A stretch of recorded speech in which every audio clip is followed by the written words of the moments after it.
So yun mga katapang, papunta kami ngayon ni Chul sa Rest House kasi may bagong dumating na 2 kubo na in-order ko. Nakaraan 2 lang yung kubo na nilagay doon, ngayon 4 na para maganda titignan. So yung kubo na in-order ko, yung ano pa rin, yung may duyan tsaka yung natural na kubo lang. Bala akong bumili ng ano dito par, kabayo. Bayo par. O para di na mahirapan pag ano ba, pag uulan, siyempre maputik, mahirap na ipasok yung motor ba. So kabayo yung plano kong bilhin. So naghahanap pa lang ako. Yung susi. At yung susi nadala. Hindi mo nadala?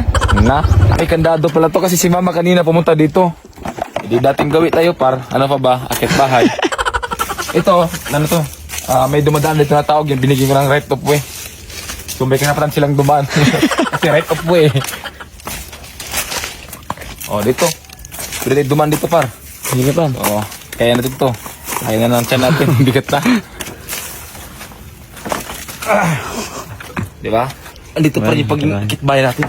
Makang ipagiging ninja. Ako na mag-video sa'yo. Sige pa. Magnanakaw oh. Binigyan natin ng idea yung magnanakaw sa dadaan. Oh.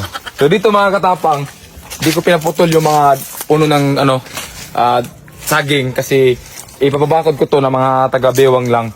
Lalagyan ko ng kambing, manok, tsaka mga hayop ba para trip ko silang palabasin, parang inspired by New Zealand. New Zealand. Diba?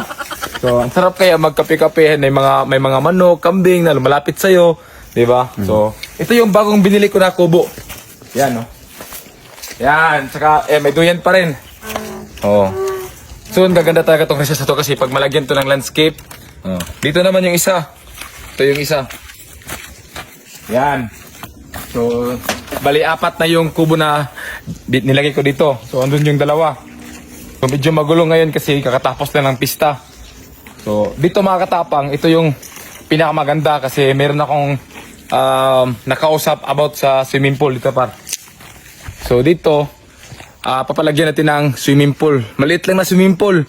Kasi pag malaki, wala na siya dong space. So, dyan sa gitna na yan, lalagyan ng swimming pool. Kaya sinadya ko na, actually kulang pa nga yung kubo dyan eh. Dagdagan pa yan ng tig-isa. Para paikot talaga yung kubo ba. Para maganda siya pag may mga bisita tayo, maraming mga upuan. Siyempre, pag may swimming pool dyan sa gitna. So, ayan. So, para talaga siyang resort pag natapos na talaga to.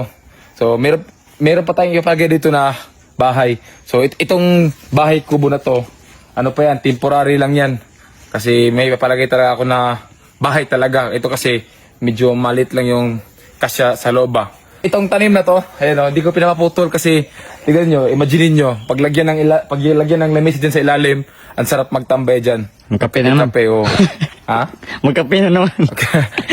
Kanina, kape. Dito, kape pa rin. Kape na naman utak ba? Nakakalimutan ko ng kumain po na lang kape.